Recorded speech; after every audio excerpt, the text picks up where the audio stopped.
बच्चा जो next fifth सम है उसमें हमें पूछा क्या है that in a class test the sum of Shefali marks in maths and English is 30। उन्होंने बोला कि जो सम है शेफाली के मार्क्स का मैथ्स एंड इंग्लिश को अगर सम करें तो वो कितना है, कहते हैं वो 30 है। ठीक है, कहते had she got 2 marks more in maths and 3 marks less in English. कहते क्या उसे 2 मार्क्स ज़्यादा मैथ्स में और 3 मार्क्स कम इंग्लिश में मिल सकते हैं। The end the product so that there product of marks would have been 210।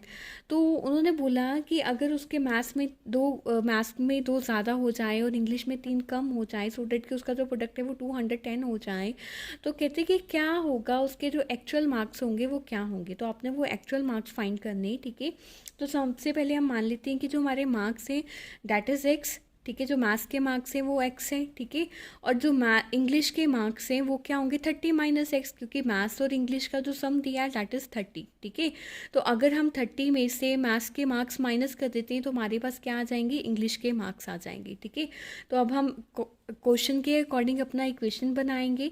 तो देखो मैथ्स में उन्होंने बोला कि अगर उसको 2 ज़्यादा मिलते हैं तो मैथ्स को हमने क्या लेट किया था, एक्स। तो यहाँ पे हमारा इक्वेशन क्या हो जाएगा, x+2। ठीक है, और यहाँ पे इंग्लिश को हमने क्या लेट किया था, 30 माइनस एक्स। तो यहाँ से इंग्लिश में क्या करने हैं, आपने 3 लेस करने हैं। तो आपका क्या हो जाएगा, 30 माइनस एक्स माइनस 3। ठीक है, तो किसके इक्वल है, इन दोनों का प्रोडक्ट 210 के इक्वल है। ठीक है, तो हम इस इक्वेशन को सॉल्व करेंगे।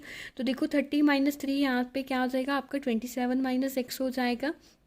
तो हमारे पास एक आया है x+2, एक आया है 27 माइनस एक्स। इन दोनों को सॉल्व करेंगे। ठीक है, x को 27 के साथ किया 27x, x को माइनस एक्स के साथ किया x², 2 को 27 के साथ किया 54, 2 को माइनस एक्स के साथ किया -2x। तो किसके इक्वल है ये, 210 के। ठीक है, देखो एक हमारे पास x का ये टर्म है, एक हमारे पास x का ये टर्म है। तो 27 माइनस 2 कितना आ जाएगा, 25 आ जाएगा। तो ये हमारा कितना आ गया, -x² प्लस 25x प्लस 54।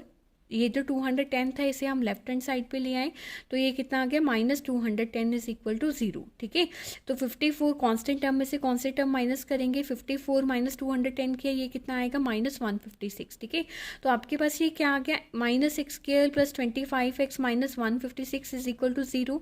तो यहाँ से माइनस साइन रिमूव किया, यहाँ पे क्या आ जाएगा, यहाँ पे इसको रीअरेंज करेंगे, क्योंकि ये जो हमारी फर्स्ट स्टेटमेंट है वो कभी भी नेगेटिव नहीं होती। तो माइनस साइन से अगर हम सभी को मल्टीप्लाई कर दें, इस इक्वेशन को मल्टीप्लाई कर दें या माइनस साइन कॉमन निकाल लें, तो ये हमारा इक्वेशन क्या बन जाएगा, x² minus 25x plus 156 is equal to 0।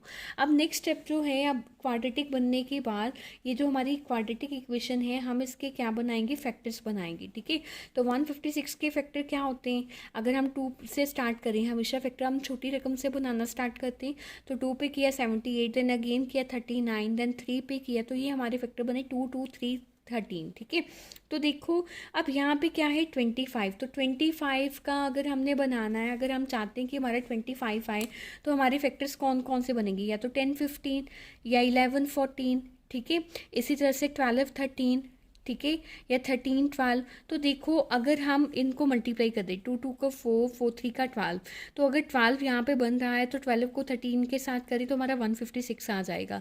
और इसी तरह से अगर हम 12 को 13 के साथ ऐड करें तो हमारा क्या आ जाएगा, 25 आ जाएगा। ठीक है, पर देखो यहाँ पे जो 25 है वो माइनस का है, तो हम क्या करेंगे, हम यहाँ पे लिखेंगे -12x माइनस 13x। ठीक है, तो यहाँ पे हमारा इक्वेशन क्या बन गया, x² minus 12x minus 13x plus 156। तो अब हम कॉमन निकालेंगे। सबसे पहले हमने कॉमन निकाला x² माइनस 12x से, तो ये हमारा क्या बन गया, x इंटू एक्स माइनस 12। और अब हम कॉमन निकालेंगे 13x प्लस 156 से।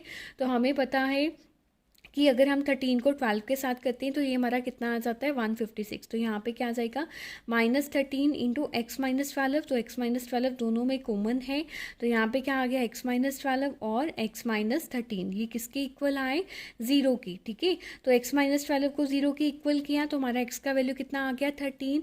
एक्स माइनस 13 को 0 के इक्वल किया तो ये कितना आ गया, एक्स का वैल्यू कितना आ गया, 13। अब देखो एक्स की 2 वैल्यू आई हैं, एक हमारे पास 12 आया, हमारे पास 13 आया, ठीक है। तो अब हम दोनों कंडीशंस लेंगे। पहले हम लेंगे कि अगर हमारे मैथ्स के मार्क्स क्या है, 12 है, ठीक है। अगर हमारे मैथ्स के मार्क्स 12 है तो इंग्लिश के क्या थे, 30 माइनस एक्स। तो एक्स माइनस कर दो, यानी कि 30 माइनस 12 कर दो, तो आपका कितना आंसर आ जाएगा, 18। इसी तरह से अगर एक्स हमारे जो मार्क्स हैं वो 13 है, तो इंग्लिश में मार्क्स में 30 माइनस 13 कर दो, तो हमारे मार्क्स कितने आ जाएंगे, 17। यानी कि जब हमारे मैथ्स के मार्क्स 12 थे तब हमारे इंग्लिश के मार्क्स 18 थे, और जब मैथ्स के मार्क्स 13 थे और तब हमारे इंग्लिश के मार्क्स क्या थे, 17 थे, ठीक है। तो इस तरह से हमने अपना जो 4.3 का फिफ्थ सम है वो सॉल्व करना है, ओके।